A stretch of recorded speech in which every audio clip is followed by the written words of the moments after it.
Indica aquí que como causa de la muerte es un politraumatismo por arma de fuego, obviamente, tras los impactos y la violencia desatada al interior de este centro penitenciario. El caso todavía está en investigación, realizándose todas las diligencias para determinar circunstancias y responsabilidades.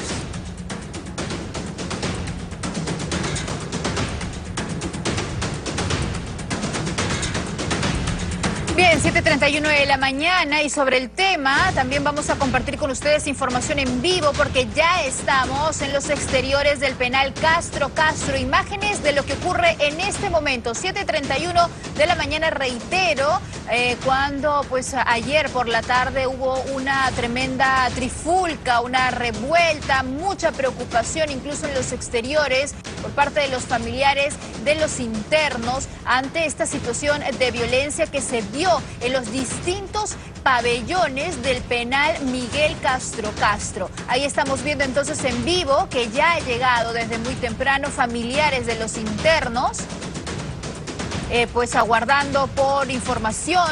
Vamos a escuchar a esta señora. ¿Qué no es si lo tienen en una rotonda? Amarrocado lo tienen. ¿Ah? 8, dice. Ayer dijo 3, pero ahora que he venido 8. ¿Ah? Yo no tengo comunicación nada con mi hijo, no sé nada y ni salen a decir nada. ¿Ah? Mi hijo está mal, mi hijo me llamó, mi hijo dice que le duele, está con fiebre, no le dan ni pastilla. Yo quiero que le den su medicamento a mi hijo.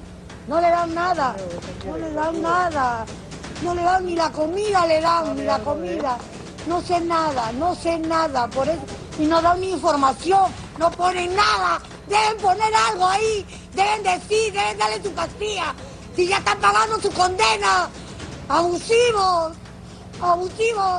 denle su pastilla. Bueno, ahí vemos entonces a una señora, una madre preocupada. Y es que ese es el tema, Fer, ¿no? Esa es la preocupación. Los mismos internos aseguran que hay varios de ellos que tienen la sintomatología de COVID-19, claro, ¿no? Que tienen tos, que tienen fiebre y que no están siendo atendidos, que no se les realiza ninguna prueba, que tampoco los están aislando, ¿no? A los que presentan los síntomas con el resto. Entonces, todos temen contagiarse masivamente. Aislarlos, Alicia, en estos penales que son latas de sardina, ¿no? Donde ya la población está pues desbordada, hay una sobrepoblación. Se llama Junior Anthony Cadizaya Hoyos, está en el pabellón 4A, no sé su problema. No sabemos nada, no podía decirle nada. Ayer ya te confirmaron que fueron 8, ¿verdad? No, recién hoy día han cogido 8, ayer decían 3 nomás, en la televisión dijeron 3 también, escuchaba por ahí es 8. Vamos a esperar, no sé nada, yo soy padre y madre para mi hijo y estoy preocupada. No sé qué voy a hacer. Esperar el informe nomás. Que por favor que todos sean humanitarios, que traten de apoyarnos en esto. ¿Y acá qué le han dicho? Nada, estamos esperando hasta las 9, 10 de la noche, a las 9 de la mañana el informe. Ah, eso no sale el informe, ¿eso es lo que le han dicho? Sí, eso es lo que hemos escuchado, después no dicen nada. ¿Y esperan el informe? Sí, vamos a esperar el informe, ¿qué vamos a hacer? ¿Desde qué hora está usted? ¿Ayer? No, ayer no vine porque estoy un poco mal, tengo hernia abdominal, me sentía mal y no puedo venir. Bien, ahí están las imágenes entonces de nuestro videoreportero Luis Castro, quien está pues conversando con algunas de las madres, familiares de los internos del penal Castro Castro, quienes están sumamente preocupadas y lo que reclaman es información clara y precisa de lo que realmente ha pasado. A ver, escuchemos a otra señora. Nuestros hijos, porque la desesperación, deben ser humanos, nosotros como madres nos desesperamos, por favor, que hagan algo. Porque claro que está pasando y solamente pedir a Dios, ¿no? Que estén bien. ¿Desde cuándo no sabe nada de él? Yo ya desde hace tiempo que yo no vengo a la visita, me dejaron porque como tengo 68 años no me dejaron. Es ya como 2 meses que no lo veo. ¿Va a esperar el parte?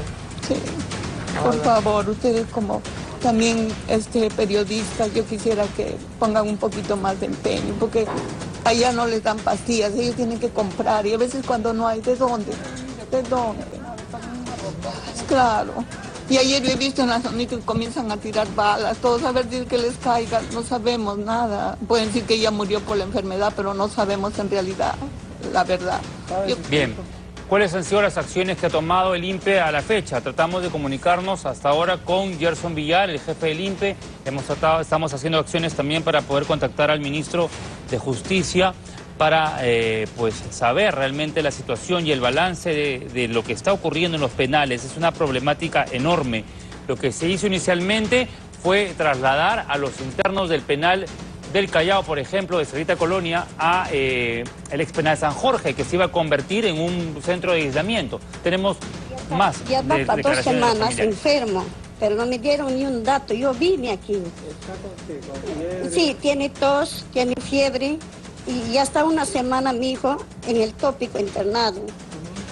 Porque yo no sé desde allí, no sé, porque no nos hacen caso, no tengo información, sí me estaba llamando, pero de tópico para que sale a su pabellón, él tiene que pagar puerta en puerta para que me pueda subir a llamarme a mí. ¿Cómo se llama su hijo? Mi hijo se llama Julián Núñez Montesinos, mi hijo está 2B, pero mi hijo está enfermo ya muchos años y por un motivo que tal vez uno nos erramos, cometimos cualquier... No es que esté con el Sí, está así, ahora está así, pero de todas maneras mi hijo sufre un poco de la cabeza.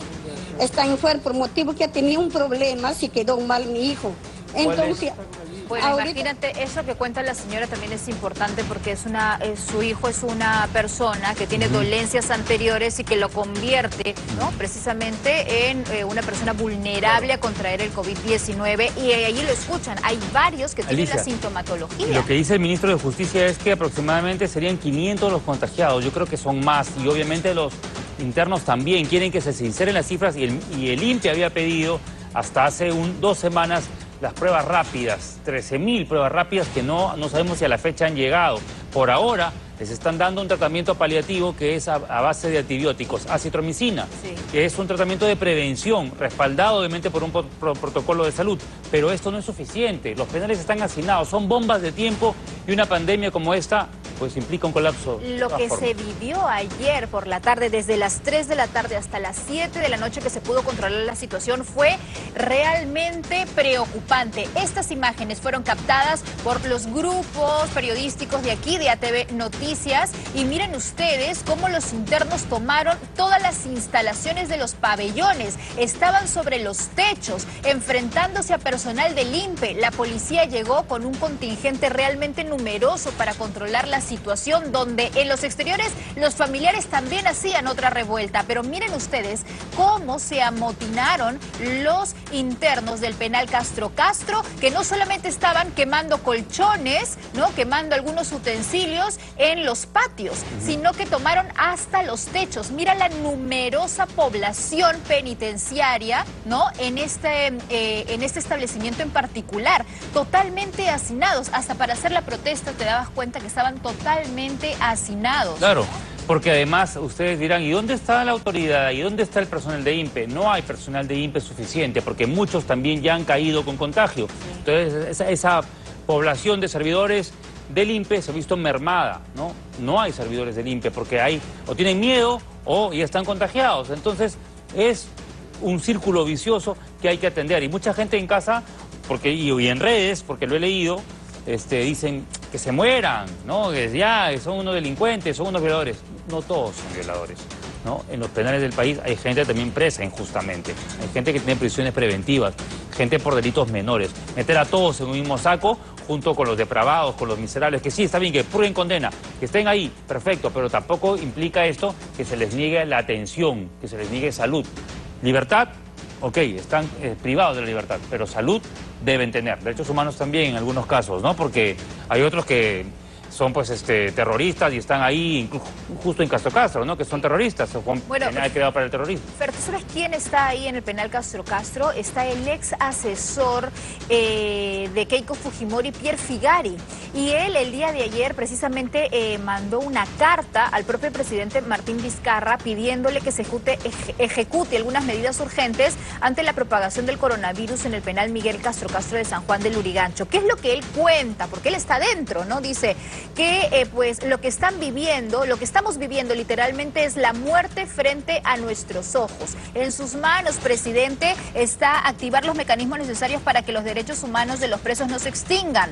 Algunos podemos tener presunción de inocencia y otros están sentenciados, pero todos somos seres humanos. Le escribo esta carta bajo disparos y percibiendo olor a pólvora.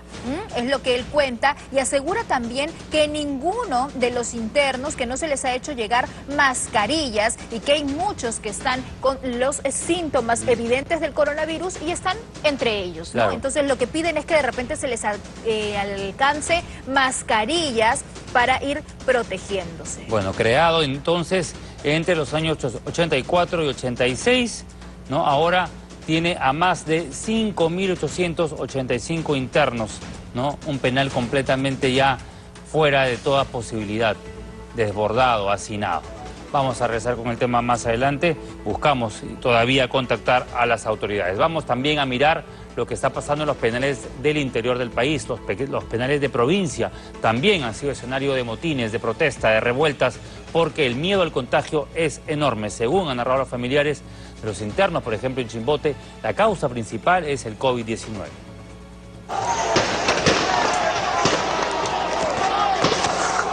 Con bombas lacrimógenas, la policía intentó controlar los enfrentamientos dentro del penal Huamancaca en Junín.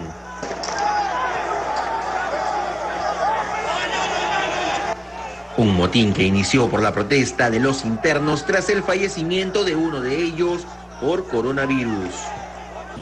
Pero ahí dicen que nadie tiene, a las finales salen que hay dos internos muertos con COVID, entonces nos están ocultando que hay enfermos ahí. Desde los diversos pabellones exigían contar con pruebas rápidas de COVID-19 para que se les realice el descarte. El contingente policial logró controlar la situación. Se ha hecho uso racional de los medios de policía para mantener o restablecer el orden público aquí en el penal. Similar situación se vivió en Ica. Los internos se amotinaron en el penal de Cristo Rey de Cachiche para exigir las pruebas de coronavirus. Algunos quemaron hasta colchones en medio de su desesperación por sospechas de enfermos de dengue y casos de COVID-19 en el establecimiento penitenciario. Hay muertes, ha habido muertes. ¿Muerte de? Del COVID. ¿Cuántos han muerto? 2 muertos. Del 11. ¿Cuántos? 3 muertos. 3 muertos. 3 muertos. ¿Cuándo? ¿Hoy día recién? Hoy día en la tele están avisando que hay 3 muertos. El ministro de Justicia, Fernando Castañeda, informó que hay 500 internos contagiados en todos los penales y 14 fallecidos. Sin embargo, familiares y los propios internos sostienen que serían muchos más. Miembros también de la Policía Nacional del Perú, pero comienza el despliegue que, por lo que se visualiza, sería para tomar el control del penal Miguel Castro Castro tras los incidentes que hemos tenido en esta tarde, tras el motín del que hemos informado, que tiene además como consecuencia, de momento, 3 víctimas mortales. La situación de tensión tiene esta respuesta de parte de la autoridad con despliegue de las fuerzas militares al establecimiento penitenciario Miguel Castro Castro. Vale. Correcto, la información entonces desde San Juan del Lurigancho hasta las ollas vacías de La Paila. Los agentes penitenciarios parecían hacer oídos sordos de lo que estaba ocurriendo y se mantenían en sus posiciones. No vimos a ninguno intentando siquiera poner orden, y es que ellos seguramente también tienen miedo de infectarse.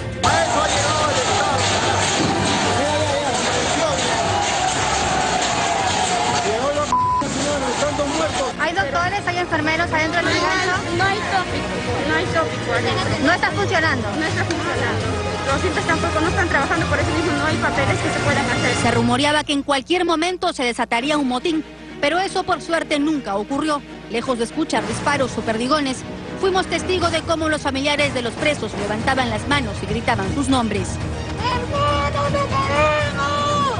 ¡Hermano! Toda Todas estas familias reconocen que sus seres queridos están presos porque cometieron un delito y están encerrados pagando su condena. Pero eso, dicen, no los hace culpables del COVID-19. Los muertos quieren más que haya en este penal de Lurigancho.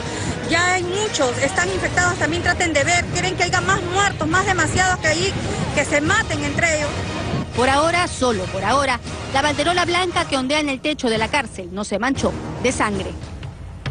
Yo puedo entender, es absolutamente comprensible y comparto la indignación de muchas personas que dicen, bueno, pues son delincuentes, que se mueran, que a ellos no les lleguen las pruebas moleculares, que para ellos no existan mascarillas, tampoco gel antibacterial, que ni siquiera los médicos vayan a visitarlos. Pero ¿qué estamos esperando? Que los 95.000 internos o más que forman parte del total de la población penitenciaria se mueran al interior de las cárceles, justamente por falta de atención, por falta de equipamiento, porque el jefe del INPE simplemente ha demostrado hace rato que el cargo le queda grande?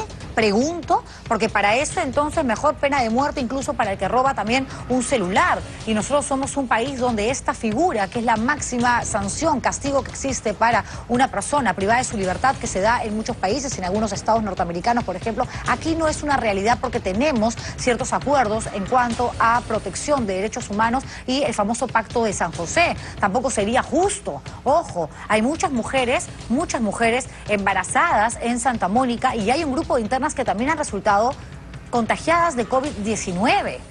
Por Dios, o sea, un poco de humanidad. Yo no lo digo para el violador de niños, pero ahora mismo, ¿cómo reconocer que el violador de niños no va a ser contagiado o si se contagia a él y se muere, no le va a transmitir el virus a otra persona cuando estamos hablando justamente de una enfermedad que tiene un nivel de contagio no alto, sino altísimo, que se propaga con una facilidad tremenda? Una sola persona contagiada puede infectar a 3 más con el simple hecho de acercarse a 10 centímetros, 20 centímetros de su boca o nariz. Por eso es que nos repiten hasta el cansancio, usen mascarilla, no salgan, por favor, hay que cumplir con esto del distanciamiento social.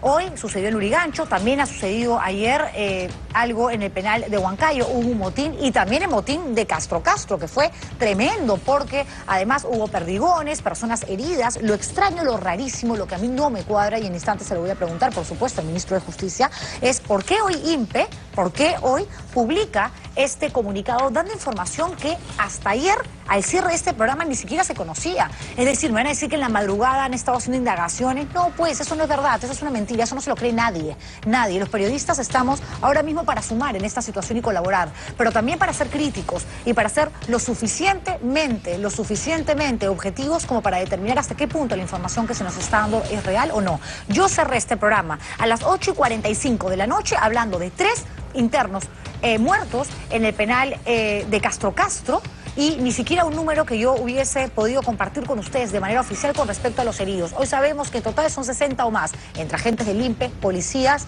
y presos, que son 9 los muertos y que supuestamente se trató de un intento de fuga. Por Dios, siempre fue un motín. ¿Este título de dónde lo sacan? ¿Para qué? ¿Para tapar qué tipo, me pregunto yo, de incapacidad administrativa de algunos funcionarios? En fin, dejo estas preguntas al aire mientras vemos justamente esta nota que habla justamente del segundo capítulo de este motín en Castro. Lo de ayer todos lo hemos visto, vamos a recordar parte de ello en el reportaje que viene a continuación, pero hoy también se ha escrito una historia aparte, historia que ustedes van a conocer ahora.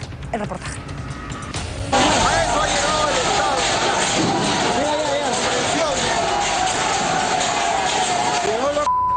Están 2 muertos. La ineficiencia del ministro de Justicia.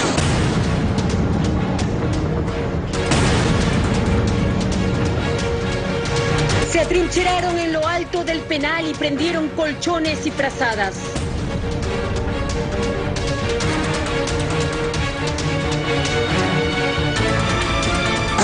Los imbéciles que hacen malas investigaciones.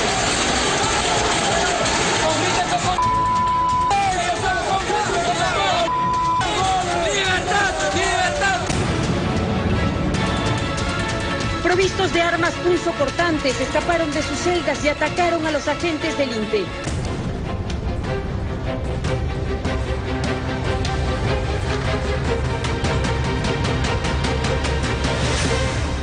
Están rayados. ¿Rayadas, no? Hijita, cuidado en una bala y allá ves una bala perdida. En su violento paso llegaron hasta la zona conocida como La Rotonda en el penal Miguel Castro Castro. Mira, bomba lacrimógena, vos que no ves sus mierdas, mira. Lo están quemando el penal. Mira. La población penitenciaria se amotinaba exigiendo mayor atención y más protección tras denunciar que el recinto era foco de coronavirus. En un comunicado se informó que producto del motín se registró la muerte de 9 internos identificados como Henry Silva, sentenciado por homicidio calificado, Jorge Luis Tirado por robo agravado, Alex Villega también por robo, Mario Coronado por violación, Héctor Palomino Alfaro por robo y Jaime Tazaico por feminicidio. Asimismo, 60 agentes penitenciarios resultaron heridos y otros 5 policías.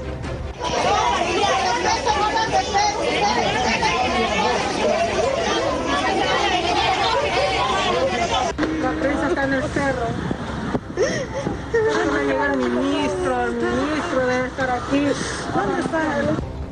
Solo con la ayuda de 200 policías y después de varias horas se logró recuperar la calma.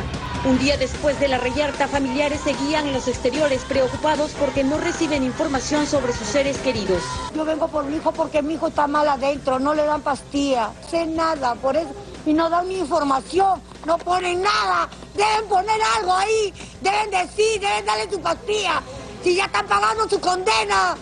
¡Abusivos! No sé nada, yo soy padre y madre para mi hijo y estoy preocupada. No sé qué voy a hacer.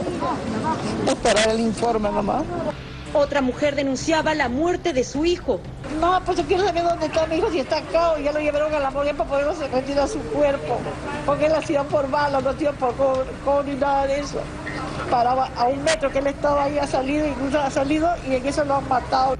En el comunicado del INPE se informó además que se dotó al penal de 5.834 mascarillas, 2.000 pastillas de acitromicina y más de 600 pruebas rápidas.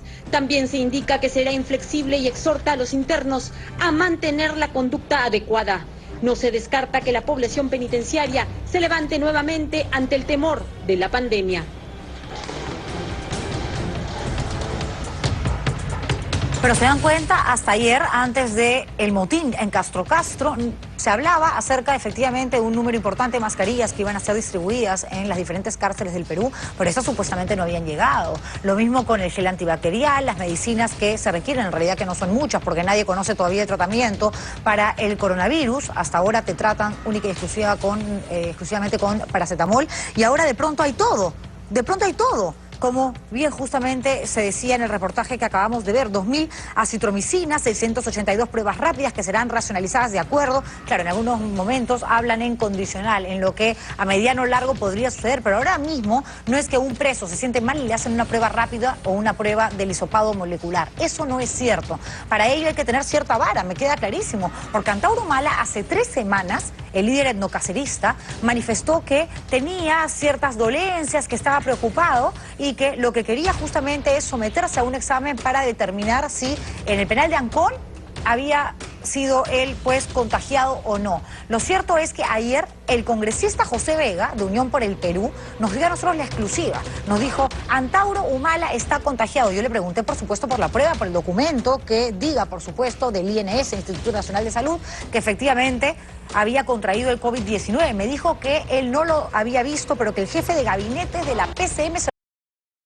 2 presos también con heridas y 5 efectivos policiales. ¿Qué está sucediendo en el INPE? ¿Qué está sucediendo con el señor Gerson Villar? Y se lo pregunto porque finalmente esta es una institución que depende del ministerio que usted lidera, de Justicia y Derechos Humanos.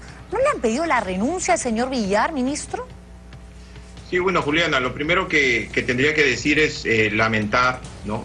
Los fallecidos y además también lamentar a nuestros agentes penitenciarios, como tú bien has señalado, que han sufrido contusiones, tanto a nuestros policías de la Policía Nacional de Perú como los agentes penitenciarios, en este acto que, utilizando los protocolos para poder contener este motín, es que lamentablemente han salido heridos. Lo lamentamos, pero también tenemos que ser conscientes de que son personas que han intentado fugar del establecimiento penitenciario y en donde se han utilizado los protocolos conforme establecen las normas legales vigentes. Lo lamentamos, pero sin duda alguna también es bueno destacar la valerosa acción de nuestros agentes penitenciarios y de los policías que han intervenido a través de la dirección correspondiente de la Policía Nacional especializada en motines en penales, ¿no?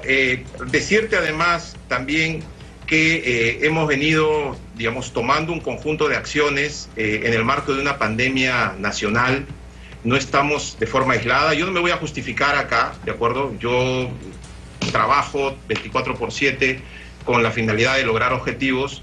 Hemos logrado cosas muy importantes, hemos avanzado en muchos aspectos, pero lamentablemente el contexto actual nos genera un conjunto de limitaciones, además de las ya conocidas limitaciones que tiene el sistema penitenciario. Yo tengo poco tiempo en el cargo como ministro, tomando decisiones. Yo no voy a justificarme, como te estoy diciendo, te soy sincero, estamos tomando todas las medidas que tenemos a nuestro alcance con la finalidad, como tú bien has señalado, de aminorar la población penitenciaria. Ministro, pero...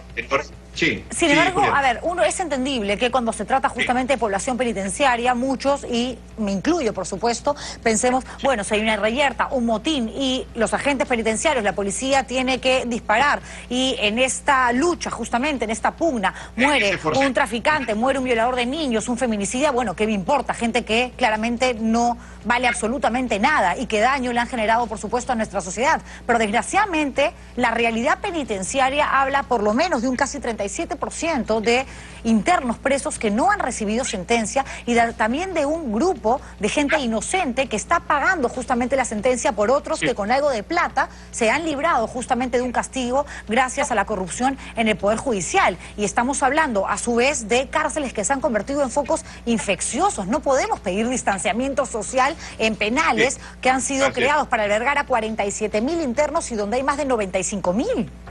Sí, por eso es que coincido plenamente contigo, los diagnósticos están realizados y por eso es que tomamos acciones. Y las acciones son las que te comenté en anteriores oportunidades, que tienen que ver con el bolsón de sentenciados, ¿de acuerdo? Pero además no nos hemos quedado ahí, ¿de acuerdo? Lo que hemos hecho es, primero, exhortar al sistema de justicia para que actúe en función de los procesados, que son alrededor de 35.000. Y acá lo que te puedo decir como algo nuevo que estamos como gobierno impulsando es la aprobación de una norma para impactar en ese bolsón de 35.000 procesados. Porque yo como ministro he hecho las exhortaciones, he enviado los oficios respectivos, pero digamos que el sistema de justicia, en función de su autonomía, no ha respondido, digamos, en el contexto, digamos, en el que nos encontramos. Por lo tanto, yo como ministro de Justicia estoy presentando una norma, de acuerdo, para impactar directamente en los procesados. Y básicamente, y te lo explico en sencillo, estamos hablando de 35.000 procesados y la idea es que se puede establecer en esta norma la variación de la prisión por la comparecencia restringida.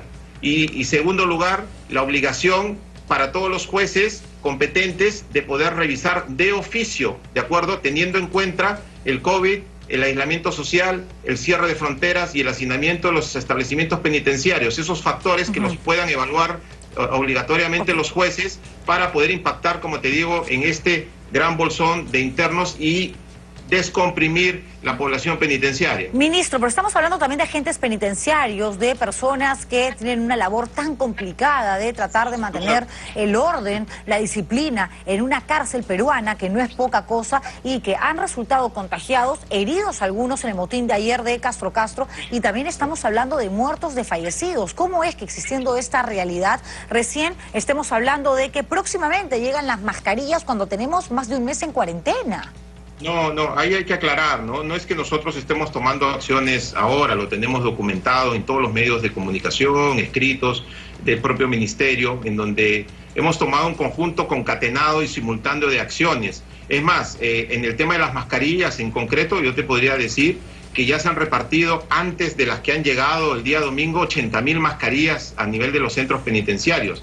Como esas mascarillas volaron literalmente en los centros penitenciarios, lo que hemos hecho es utilizar 110.000 para que cada interno tenga una mascarilla reutilizable durante 100 veces, es decir, lavable para que no necesite andar obteniendo más mascarillas. Perdón que lo interrumpa, ministro, ¿ya las han entregado? Porque lo que hemos visto ahora, justamente, en la protesta en Lurigancho, son pancartas, papelógrafos, donde están exigiendo mascarillas, entre otras cosas. Exactamente. Llegaron al depósito del INPE el domingo, en la entrega que hizo el MINSA, y las hemos empezado a distribuir a partir del día de ayer, y más. Justamente este fue un punto de conversación con los delegados del establecimiento de Lurigancho, en donde justamente estaban inquietos, al igual que Castro, y han comprendido de los esfuerzos que se está haciendo y la distribución que se va a hacer en el penal de medicina y de mascarillas para cada interno. Ministro, les hemos explicado también las dificultades y en ese sentido estamos enfatizando estas acciones. Aquí ayer en este programa dimos la exclusiva, conversando con el congresista José Vega, de que Antauro Humala había resultado positivo en ya la prueba del hisopado con relación al COVID-19. Él nos decía que eso se lo había confirmado y reconfirmado el jefe de gabinete de la PCM, y que además él había sido sometido a 3 pruebas, 2 rápidas, una molecular. ¿Por qué Antauro Humala sí y el resto de internos no? ¿Por qué algunos siguen teniendo corona cuando ya sabemos que en tantas cárceles hay quienes incluso operan con celular, tienen armas, hacen lo que les da la gana? ¿Por qué no hay un control sobre eso? Bueno, lo que te puedo decir enfáticamente y con mucho respeto, Julián, es que no hay favoritismo alguno. Nosotros estamos 24/7 tratando de salvar la vida y la integridad de los internos, y necesitamos, digamos, toda la potencia operativa de todo ese universo de internos.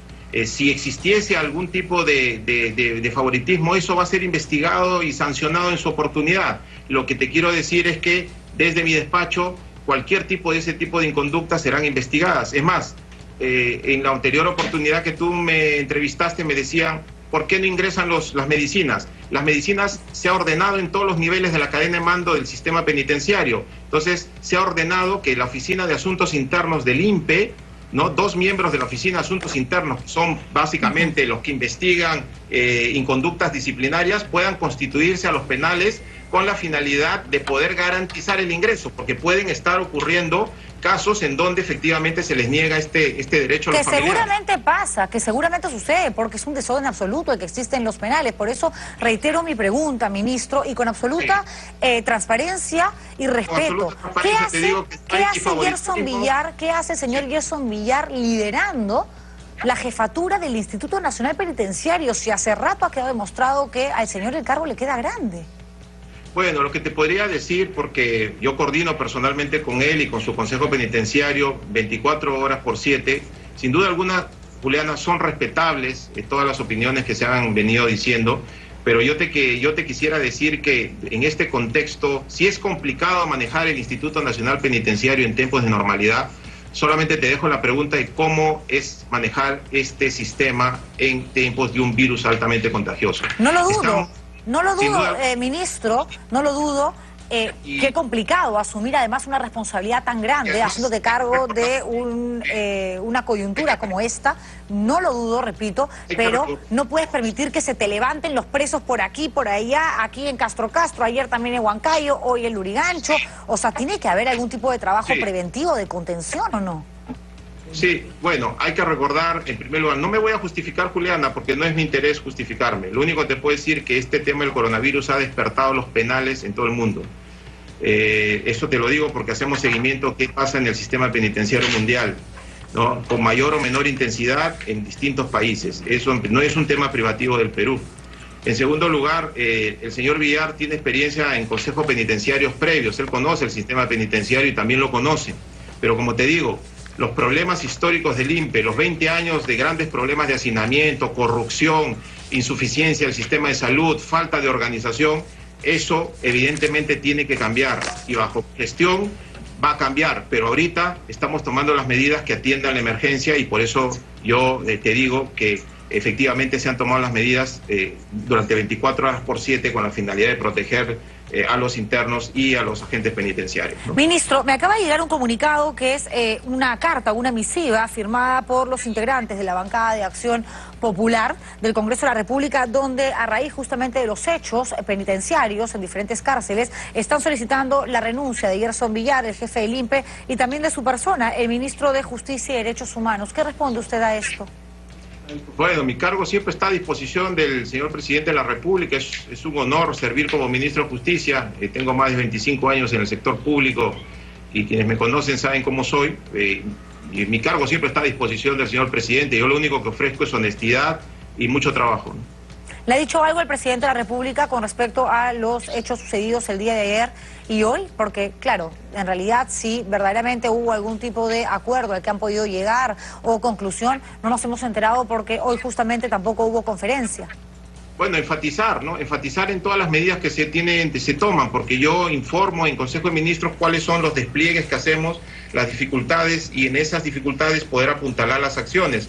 Por ejemplo, una de las acciones que vamos a hacer es poder generar esto, como ha anunciado el Premier, llamémosle comando, grupo de apoyo, integrado por ya las experiencias que están operando en los penales. Es un grupo liderado por el doctor José Best, que es un doctor de mucha experiencia del penal del Lurigancho, que junto con Monseñor Izaguirre nos van a ayudar, y otros médicos, a poder ajustar las estrategias que se están teniendo en materia médica y en materia de relacionamiento con los internos.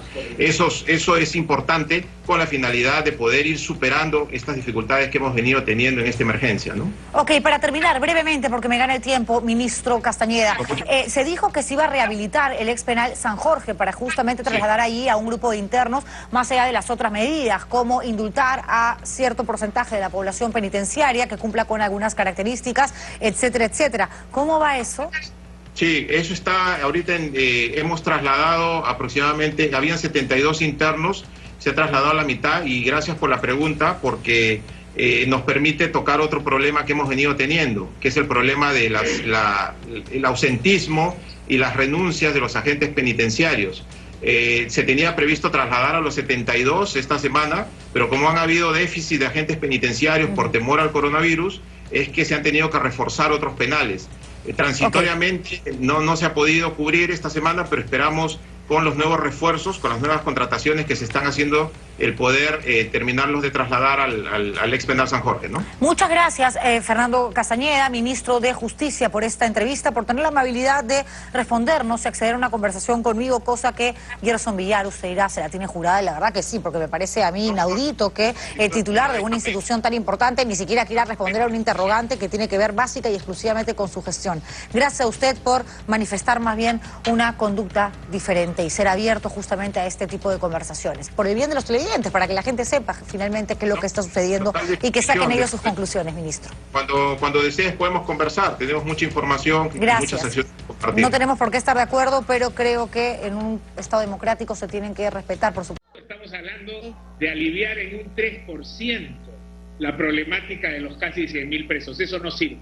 Si ocurriera, sin embargo, que algunos huyan y se escondan, que es un costo inevitable que vamos a tener que pagar, porque hay que elegir entre eso y que mueran miles de personas. La cantidad de presos en el país es de aproximadamente 95.000, cuando hay 68 cárceles con capacidad poco más para 39.000 personas. Lo que UGAS propone es liberar transitoriamente a los reos que no hayan cometido delitos graves o de alta dañosidad social. Establecer quienes no pueden salir de las cárceles, y quienes no pueden salir de las cárceles son aquellos que han cometido delitos muy graves por terrorismo, por delitos de sangre, sicariato, homicidio, asesinato, secuestro, violación. Por su parte, Percy Castillo, adjunto de la Defensoría del Pueblo para los Derechos Humanos, propone la conformación de un comando unificado. La propuesta de la Defensoría básicamente busca la máxima articulación posible entre el Ministerio de Salud, el INPE, la Policía Nacional, las Fuerzas Armadas, a fin de garantizar que la asistencia de salud llegue a todos los internos del país y también a los servidores penitenciarios, ¿no? El Ministerio de Justicia, en conjunto con el Ministerio de Vivienda, habilitaron 60 módulos temporales de vivienda en establecimientos penitenciarios de 16 regiones del país, a fin de evitar la propagación del COVID-19.